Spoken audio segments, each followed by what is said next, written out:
آؤ پھر حضور سرور کونین صلی اللہ علیہ وسلم کی زندگی کے اوپر اگر کچھ دیکھنا ہے تو نبی پاک صاحب الاولاق صلی اللہ علیہ وسلم کی زندگی کیسی ہے اور ہماری زندگی کیسی ہے۔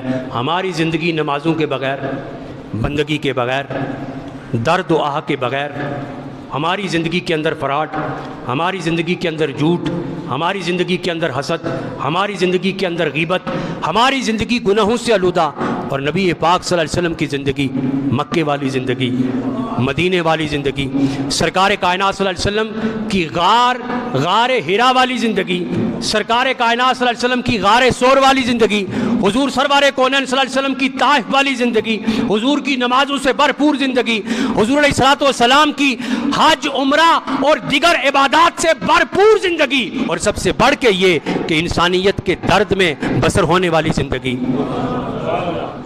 حضرات عزیز وقار، تو جیسے حضور علیہ الصلوۃ والسلام کی زندگی کے ساتھ ہم اپنی زندگی کو نہیں کہہ سکتے کہ ہماری زندگی ویسی ہے جیسی حضور کی تھی، ایسے حضور علیہ الصلوۃ والسلام کی موت کے ساتھ اپنی موت کو موازنہ نہیں کر سکتے۔ حضرت عبداللہ بن عباس رضی اللہ تعالیٰ عنہ بیان کرتے ہیں کہ حضور علیہ الصلوۃ والسلام کے وصال کے دن حق تعالیٰ نے ملک الموت کو حکم دیا کہ جاؤ میرے حبیب صلی اللہ علیہ وسلم کی روح لے کر کے آؤ۔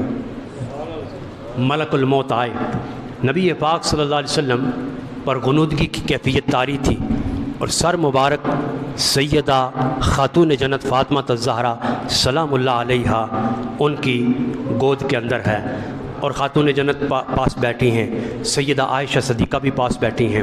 حضرات عزیز وقار، جب ملک الموت آیا، دروازے پر دستک دی تو سیدہ خاتون جنت نے فرمایا کون؟ اس نے کہا عرابی ہوں، دور سے آیا ہوں، دیہاتی ہوں۔ فرمایا بابا کے آرام کا وقت ہے اور مل نہیں سکتے، واپس لوٹ جاؤ۔ ملک الموت واپس چلا گیا۔ کچھ دیر کے لیے بعد پھر آیا، پھر دروازے پہ دستک ہوئی، پوچھا کون؟ کہا سائل ہوں، مانگنے والا، سوال کرنے والا ہوں۔ فرمایا تمہیں کہا نہیں تھا کہ بابا کی طبیعت ٹھیک نہیں ہے، چلے جاؤ؟ واپس چلا گیا۔ ملک الموت تیسری مرتبہ آیا تو کہا کہ مانگنے والا ہوں، حضور کی زیارت کرنے والا ہوں۔ تو حضرت خاتون جنت فاطمہ الزہرا نے فرمایا کہ تمہیں پہلے میں نے 2 مرتبہ کہہ دیا ہے کہ بابا کی طبیعت ٹھیک نہیں ہے۔ اتنے میں خدا کی حکمت سے حضور کی آنکھ مبارک کھل گئی۔ فرمایا بیٹی فاطمہ کیا ہے؟ عرض کرتی ہیں ابا حضور کوئی دروازے پہ آتا ہے، دستک دیتا ہے، کبھی کہتا ہے عرابی ہوں، کبھی کہتا ہے سائل ہوں، کبھی کہتا ہے مانگنے والا ہوں، کبھی کہتا ہے حضور کی زیارت کرنی ہے۔ فرمایا کہ بیٹی فاطمہ یہ نہ سائل ہے نہ مانگنے والا ہے۔ حضور کی آنکھوں سے آنسو رواں ہو گئے۔ فرمایا یہ وہ ہے جس کے آنے سے بچیاں یتیم ہو جاتی ہیں، بیویاں بیوہ ہو جاتی ہیں۔ فرمایا یہ وہ ہے کہ جو آتا ہے تو پھر گھر اجڑ جاتے ہیں۔ فرمایا میری بیٹی فاطمہ یہ ملک الموت ہے۔ میرے ابا حضور ملک الموت تو پوچھ کے نہیں آتا کبھی ہے، موسیٰ علیہ السلام کے پاس آیا تھا، ہم نے سن رکھا ہے کہ جب آیا تھا اس نے سلام کیے بغیر جب آ گیا تو کہا موسیٰ علیہ السلام کو کہ اے موسیٰ جلدی جلدی لیٹ جا۔ فرمایا کہ تو کون ہے؟ کہا ملک الموت ہوں۔ کہا کیوں آیا ہے؟ کہا روح قبض کرنے آیا ہوں۔ موسیٰ علیہ السلام نے فرمایا ذرا قریب آ۔ قریب آئے تو ایک تماچا مارا، ملک الموت کی آنکھ نکل گئی۔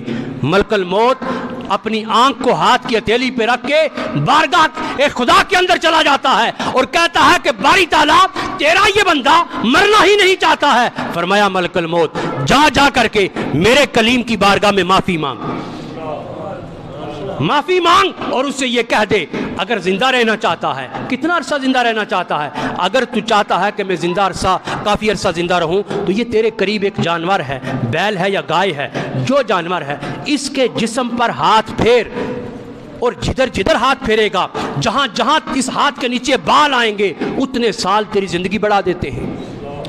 ملک الموت آئے، دور کھڑے ہیں۔ فرمایا کہ دوبارہ آ گیا، اے اللہ کے نبی آ گیا ہوں، اور قریب اس لیے نہیں آ رہا کہ میں نے دوسری آنکھ بھی نہیں نکلوانی۔ فرمایا آپ کیوں آیا ہے؟ کہا اللہ تبارک و تعالیٰ نے سلام بھیجا ہے اور یہ کہا ہے میں گستاخی ہو گئی، میں بغیر اطلاع کیے آ گیا، معافی مانگتا ہوں۔ اور اللہ فرماتا ہے زندہ رہنا چاہتے ہو تو اس بیل کی اس پر ہاتھ پھیرو، جتنے بال نیچے آئیں گے زندگی دے دوں گا، اور اگر مجھ سے ملاقات کرنی ہے تو پھر اللہ رب العالمین تو چاہتا یہی ہے۔ تو فرمایا اگر میں اتنا عرصہ زندہ رہوں تو اس کے بعد؟ فرمایا اس کے بعد بھی تو مرنا ہے۔ تو فرمایا پھر ابھی آ جا، میری روح لے جا، میں خدا سے ملنا چاہتا ہوں۔ خاتون جنت فاطمہ الزہرا فرماتی ہیں کہ ابا حضور ہم نے تو سنا ہے کہ ملک الموت کبھی بتا کے نہیں آتا ہے.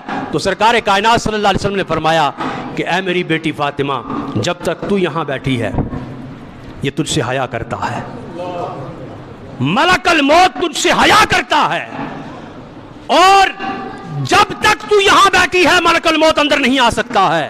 حضرات عزیز وقار کہ جس خاتون جنت فاطمہ الزہرا سے ملک الموت بھی حیا کرے، ہم امتی ہو کر کے اتنے بے حیا ہو چکے ہیں کہ نبی صلی اللہ علیہ وسلم کی صاحبزادی کو خطا پر جو ہے وہ فتویٰ لگا دیں کہ وہ خطا پر تھی. حضرات عزیز وقار پھر سرکار کائنات صلی اللہ علیہ وسلم کی بارگاہ میں ملک الموت آتا ہے، اللہ رب العالمین کا سلام پہنچاتا ہے، اور سلام پہنچانے کے بعد حضور علیہ الصلوۃ والسلام سے عرض کرتا ہے کہ اللہ تبارک و تعالیٰ آپ کے دیدار کا مشتاق ہے، آپ کا دیدار چاہتا ہے.